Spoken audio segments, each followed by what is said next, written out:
এই বছৰৰ পৰা আমি সিদ্ধান্ত লৈছো যে স্নাতক পৰীক্ষাত উত্তীৰ্ণ হোৱাৰ লগে লগে এটা বছৰ আমি সেই যুৱক যুৱতীক প্ৰতি মাহত ২৫০০ টকাকৈ আমি এবছৰৰ বাবে এটা বৃত্তি প্ৰদান কৰিম। ই নিবনুৱা ভাত্তা নহয়, কাৰণ আমি ভাবো যে এটা বছৰ চৰকাৰে সমৰ্থন দিলে লৰা ছোৱালীয়ে নিজৰ ভৰিত নিজে থিয় হ'ব পাৰিব। আৰু অসমত যদি কোনোবাই আজি সঁচাকৈ নিজক সংস্থাপিত কৰিব খোজে, লোকসেৱা আয়োগৰ পৰীক্ষা আজি ট্ৰান্সপাৰেণ্ট পৰীক্ষা, আসাম ডিৰেক্ট ৰিক্ৰুটমেণ্ট এক্সামিনেশ্যন আজি এটা ট্ৰান্সপাৰেণ্ট পৰীক্ষা, আজি অসমত সেমি কণ্ডাক্টৰৰ দৰে উদ্যোগ স্থাপনে ইণ্ডাষ্ট্ৰিয়েল এমপ্লয়মেণ্টৰ এটা নতুন পথ মুকলি কৰিছে। আৰু কেইদিনমান আগতে আমি CM ফ্লাইট যৰ জৰিয়তে ফৰেন লেংগুৱেজৰ শিক্ষাৰ জৰিয়তে জাপান, সাউথ কোৰিয়া, ছিংগাপুৰতো আমি নিয়োগৰ এখন নতুন বজাৰ আমি সৃষ্টি কৰিব বিচাৰিছো। সমান্তৰালভাৱে আমাৰ দেশৰ উন্নয়নৰ লগত খাপ খুৱাই ৰাজ্যৰ বাহিৰতো কৰ্মসংস্থাপনৰ ব্যৱস্থা নিশ্চিতভাৱে আগতকৈ আজি বহুখিনি আগবাঢ়িছে। মুখ্যমন্ত্ৰীৰ আত্মনিৰ্ভৰ আঁচনিৰ দৰে আঁচনিৰ জৰিয়তে আমি আত্মসংস্থাপনৰ সুবিধা দিওঁ। প্ৰধানমন্ত্ৰীয়ে মুদ্ৰাৰ দৰে আঁচনিৰ জৰিয়তে উদ্যমিতাক সাৱটি ল'ব বিচৰা ল'ৰা ছোৱালীৰ কাৰণে উইদাউট মৰ্টগেজ বেংকত লোনৰ ব্যৱস্থা কৰিছে। ৰাজ্য চৰকাৰে ২ লাখৰ পৰা ৫ লাখ টকালৈকে আৰ্থিক অনুদানৰ ব্যৱস্থা আৰম্ভ কৰিছে। আৰু ষ্টাৰ্টআপ ইনোভেশ্যনতো আজি আমাৰ ল'ৰা ছোৱালী জড়িত হৈছে। মই বিশ্বাস কৰোঁ যে এই এটা বছৰৰ আৰ্থিক ছাপোৰ্টে বা অৰ্থনৈতিক ছাপোৰ্টে প্ৰত্যেকগৰাকী যুৱক যুৱতীক এটা সুস্থিৰ সিদ্ধান্ত লোৱাত সহায় কৰিব। নহ'লে আউট অফ ডেছপাৰেশ্যন কেতিয়াবা আমি য'ত আমাৰ এক প্ৰকাৰ ক'ব গ'লে য'ত আমি যাব খোজো সময় লাগে, সেই সময়খিনি নোপোৱাৰ কাৰণে কেতিয়াবা য'ত আমি যাব নিবিচাৰোঁ বা জীৱনৰ যিটো ছেকেণ্ড এণ্ড থাৰ্ড চইচ হয় তাক আমি সাৱটি ল'ব লাগে। এটা বছৰৰ সুস্থিৰতাই, এটা বছৰৰ সমৰ্থনে আমাক আমাৰ ভাষাত ক'ব গ'লে খুব ঠাণ্ডা কৰি নিজৰ জীৱনৰ সিদ্ধান্ত লোৱাত আমাক সহায় কৰিব। সেইবাবে ফেব্ৰুৱাৰী মাহৰ 1 তাৰিখৰ পৰা 2026 চনৰ ফেব্ৰুৱাৰী মাহৰ 1 তাৰিখৰ পৰা 2027 চনৰ জানুৱাৰীৰ 31 তাৰিখলৈকে প্ৰতি মাহত আমি ২৫০০ টকাকৈ আমাৰ গ্ৰেজুৱেশ্যন হোৱা ল'ৰা ছোৱালীখিনিক আমি দি যাম। আৰু অহা বছৰ সেই ধৰণে যিটো নতুন বেটছ পাছ কৰিব 2026ত আমি তেওঁলোকক দিম। তাৰ পিছৰ বছৰ যি 2027ত পাছ কৰিব তেওঁলোকক আমি দি গৈ থাকিম। আঁচনিখন নতুন, আমি একেলগে যদি আমি কওঁ যে নহয় সকলোবোৰ গ্ৰেজুৱেট পাছ কৰি থকা সকলক দিম, তেতিয়াহ'লে আমাৰ আঁচনিৰ স্পিৰিটটো কম্প্ৰমাইজ হয়। কাৰণ আমি বিচাৰোঁ যে এবছৰতকৈ যিসকল এতিয়াও নিবনুৱা হৈ আছে তেওঁলোকক যদি আমি সমৰ্থন কৰোঁ ই এক নিবনুৱা ভাত্তালৈ ৰূপান্তৰ হ'ব। ইয়াক আমি আনএমপ্লয়মেণ্ট এলাউন্স হিচাপে দিব খোজা নাই, ইয়াক আমি এটা incentive to do something good for the society, to grab the opportunity, আমি ইয়াক এটা ইনচেন্টিভ দিব খুজিছোঁ which is distinct from unemployment allowance. সেইবাবে আমি 2025 চনত পাছ কৰা সকলো গ্ৰেজুৱেটক ইয়াত সামৰি ল'ম। উইথ সাম এক্সেপশ্যন যদি আজি আমাৰ ছোৱালীসকলে গ্ৰেজুৱেট পাছ কৰি পোষ্ট গ্ৰেজুৱেট পঢ়াৰ সিদ্ধান্ত লৈছে তেওঁলোকে চৰকাৰৰ পৰা ইতিমধ্যে ২৫০০০ টকাকৈ লাভ কৰি আছে আৰু নেক্সট 4 বছৰ তেওঁলোকে পাই থাকিব নিযুত মইনা আঁচনিৰ অধীনত সেইকাৰণে যিসকলে নিযুত মইনা আঁচনিৰ বেনিফিচিয়াৰী তেওঁলোকক আমি এই আঁচনিখনৰ জৰিয়তে পুঁজি আগবঢ়াব বিচৰা নাই আদাৰৱাইজ তেওঁলোকে ৫০০০ টকা পাবগৈ নিযুত মইনাৰ জৰিয়তে ২৫০০০ আৰু জীৱন প্ৰেৰণাৰ জৰিয়তে ২৫০০০ 5000 হ'বগৈ ডুপ্লিকেচি নহবৰ কাৰণে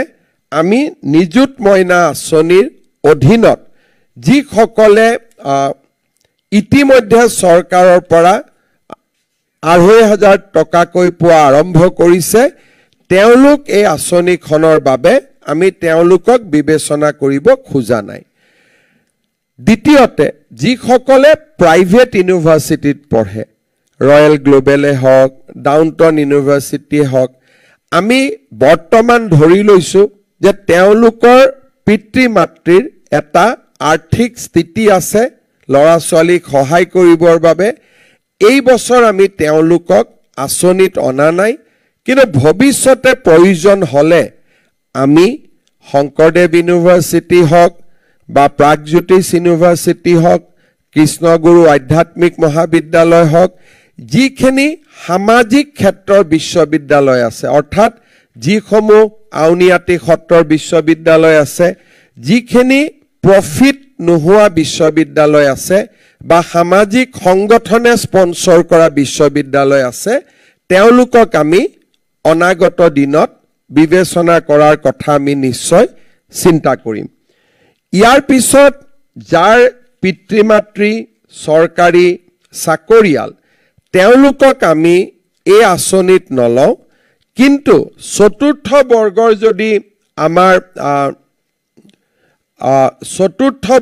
যদি আমাৰ পিতৃ যদি চতুৰ্থ বৰ্গৰ কৰ্মচাৰী হয় তেতিয়াহ'লে তেওঁক আমি এই আঁচনিত বিবেচনা কৰিম যাতে আমাৰ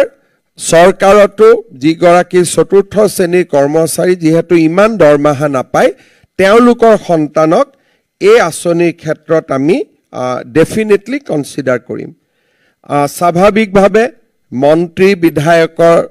সন্তানক আমি এই আঁচনিত কনচিডাৰ নকৰোঁ তাৰ উপৰি যিসকল পঞ্জীভুক্ত ঠিকাদাৰ বা যিসকল পিতৃ মাতৃৰ বাৰ্ষিক উপাৰ্জন 10 লাখ টকাতকৈ বেছি তেওঁলোককো আমি এই আঁচনিখনত অন্তৰ্ভুক্ত কৰিব বিচৰা নাই মই ভাবো যে এই আঁচনিখন এখন সম্পূৰ্ণ নতুন আঁচনি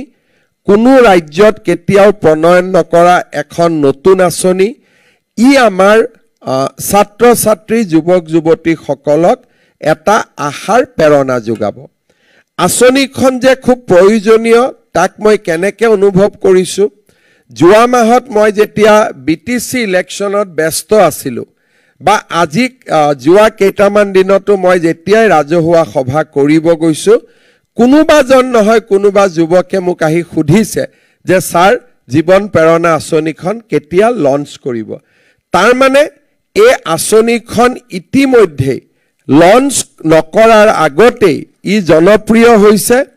আৰু আমি কথা পাতি থাকোতে 8খন এপ্লিকেশন আহিয়ে গৈছে অলৰেডি পোৰ্টেলত 8খন এপ্লিকেশন আহি জমা হৈছে জাস্ট পোৰ্টেলটো মুকলি কৰি দিয়াৰ লগে লগে মই ভাবো এতিয়া হয়তো আৰু কেইটামান বাঢ়ি গ'ল আৰু নাও ইট ইজ 27 তো 27 জনে ইতিমধ্যে আবেদন কৰিছে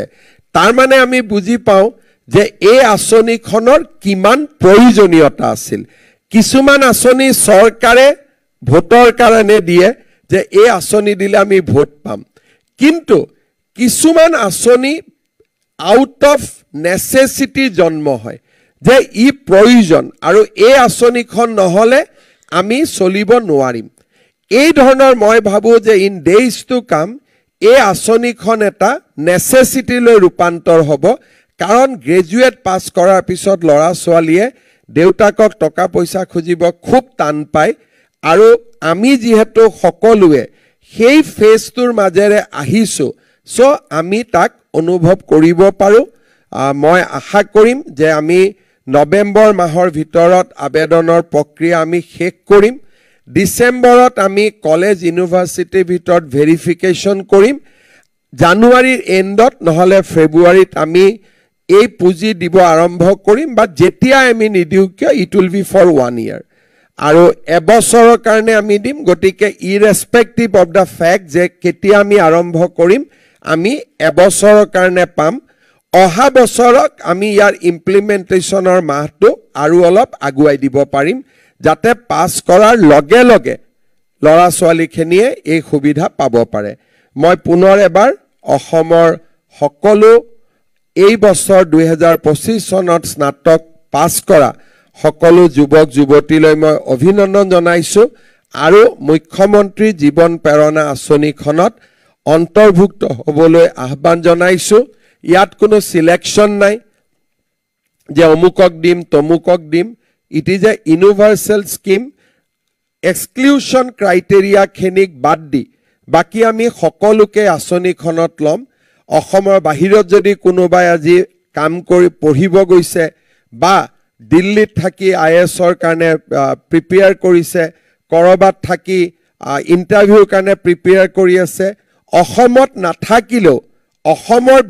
বিশ্ববিদ্যালয়ৰ পৰা যদি তেওঁলোকে ডিগ্ৰী পাস কৰিছে 2025ত তেওঁলোকেও ইয়াত আবেদন কৰিব পাৰিব